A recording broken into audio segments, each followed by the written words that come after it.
Je vais vous expliquer quelque chose d'extraordinaire. En hébreu, le mot noir se dit kushi. Alors bien sûr, vous ne connaissez pas l'hébreu, mais faites-moi confiance. Le mot kushi s'écrit en hébreu Kaf Vav Shin Yud. Kaf Vav, vous savez qu'en hébreu, chaque lettre a une valeur numérique, ce qui nous permet de pouvoir faire des correspondances entre des mots différents s'ils ont la même valeur numérique.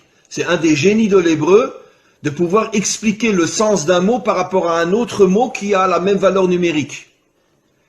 Alors, les deux premières lettres du mot kushi, qui veut dire noir en hébreu, c'est Kaf Vav, qui a pour valeur numérique 26. 26 est la valeur numérique du nom de Dieu.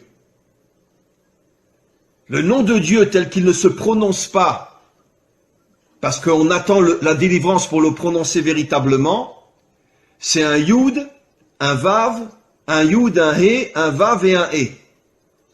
Et ce nom de Dieu qui figure dans toute la Torah en hébreu a pour valeur numérique 26. Après, vous avez Kou, donc Kaf Vav, le nom de Dieu, le véritable nom de Dieu, le véritable nom de Dieu dans le mot, donc qui fait allusion aux Africains, aux Noirs. Et après, vous avez Shin Yud, qui veut dire Yesh. Ça veut dire que Kushi signifie Yesh Hashem, il y a Dieu. Ça veut dire que dans l'Africain se trouve Dieu. C'est absolument incroyable. Dans les peuples africains se trouve le Dieu authentique qui a pour nom Yudke Vavke. Incroyable. Ça veut dire que caché à l'intérieur des peuples africains se trouve le véritable Dieu. Et c'est pour ça que en hébreu on appelle le noir Kushi, qui fait allusion à Yesh Havaye. Dieu se trouve à l'intérieur des peuples africains. Incroyable. Mais vous devez au fur et à mesure prendre conscience que vous devez vous réveiller. Vous devez dévoiler la dimension royale qu'il y a en vous. Vous devez vous débarrasser de vos habits d'humiliation, d'esclavage, etc. Et prendre conscience que le masque qu'on a voulu vous coller, c'est justement pour vous empêcher de devenir ce que vous devez être. Et vous allez devenir ce que vous devez être. Mais pour ça, encore une fois, il faut vous renforcer sur le plan spirituel, sur le plan moral, et petit à petit sur le plan des actions aussi. Il est grand temps, et je sais que ça se fera un jour, où les peuples africains se révolteront contre toute la dictature blanche qui exploite toutes les richesses des Africains.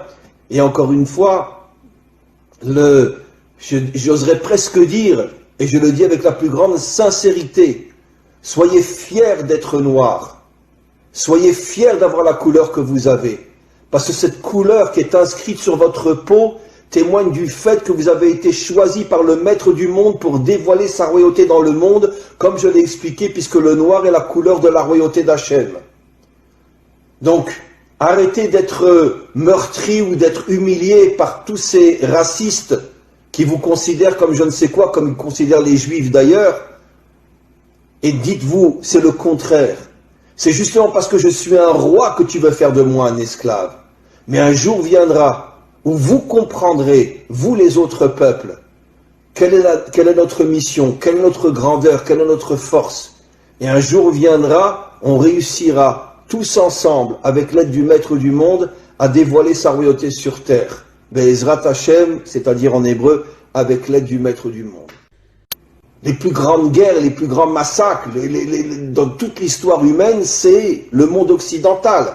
Pas le monde occidental uniquement moderne, bien que le monde occidental moderne, entre la Première Guerre mondiale et la Deuxième Guerre mondiale, sont morts 70 millions de personnes. En 40 ans, 70 millions. Pas en 40 ans de guerre, mais il y a eu la Première Guerre mondiale qui a duré 4 ans, la Deuxième Guerre mondiale qui a duré 4-5 ans. Entre les deux, il y a eu à peu près 20 ans, donc en 30 ans, 70 millions de morts. En deux guerres qui à elles deux, ont duré 8-9 ans.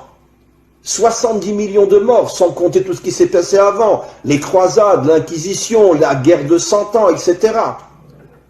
Donc ce sont vraiment des gens qui vivent, comme on l'a vu précisément dans la paracha de la semaine dernière. Yitzhak, quand il baignait Esav, il lui dit, tu vivras, Becharbecha Tirié, tu vivras avec ton épée à la main. L'Occident, c'est un peuple guerrier. D'ailleurs, j'expliquerai ce soir dans un autre cours qui sera aussi sur mon site, qu'en vérité, c'est la raison pour laquelle le monde occidental a adopté la religion chrétienne qui ne parle que d'amour et de bonté pour se créer une vitrine et cacher son véritable caractère. Parce que justement, le monde occidental est tellement violent, il est tellement assassin et meurtrier, qu'ils ont eu besoin de se créer une religion qui va nous faire croire tout le contraire de ce qu'ils sont véritablement sur le terrain. Bien sûr, je ne parle pas de tel ou tel citoyen, je parle des dirigeants et je parle malheureusement des peuples qui sont exploités et qui sont soumis et qui sont obligés de suivre leurs dirigeants. Mais quoi qu'il en soit, le monde occidental s'est attaqué comme jamais personne au peuple noir, parce qu'il semblerait que dans le subconscient ou même dans le conscient des dirigeants occidentaux, ils savaient que le peuple noir avait une mission qui allait mettre fin à toutes les dictatures et à tout le mal qu'il y a dans le monde, à toute cette corruption qu'il y a dans le monde, et c'est la raison pour laquelle ils ont tout fait pour les transformer en esclaves. Comme l'expliquent nos maîtres, quand tu veux savoir quelle est la mission d'un homme, regarde le mal qu'on lui fait. Si un homme est transformé en esclave, ça veut dire qu'il a une nature de roi. Et pourquoi on le transforme en esclave? Pour l'éloigner au maximum de sa mission d'être un roi, ou de dévoiler la royauté d'Hachem.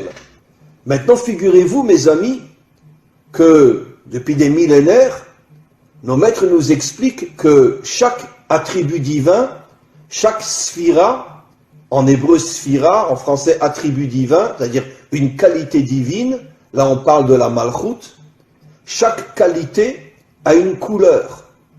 Et figurez-vous, quelle est la couleur de la malchoute? Noir. La couleur de la malchoute, c'est le noir. C'est absolument incroyable. La couleur qui définit la malchoute, la royauté, c'est-à-dire le dévoilement de la royauté d'Hachem dans ce monde, c'est le noir. Vous comprenez, mes amis, quel est le lien entre la mission d'Israël et les peuples africains? Comment se fait-il que les peuples africains sont noirs? Comment se fait-il que la première épouse de Moshe était une africaine? Que la préférée de toutes les épouses du roi Salomon était une africaine? Comment se fait-il qu'Israël a reçu pour mission de dévoiler la royauté d'Hachem dans ce monde et qu'il y a sur terre la couleur noire? Et nos maîtres affirment depuis des millénaires que la couleur noire est l'emblème de la royauté d'Hachem. Eh bien, mes amis, vous comprenez quelque chose d'absolument incroyable. Que les peuples noirs, eux aussi, comme Israël, sont en première ligne du dévoilement futur d'Hachem en tant que dirigeant de ce monde. Mi chamocha ba'elim Hachem, qui est aussi grand que toi, Dieu du monde?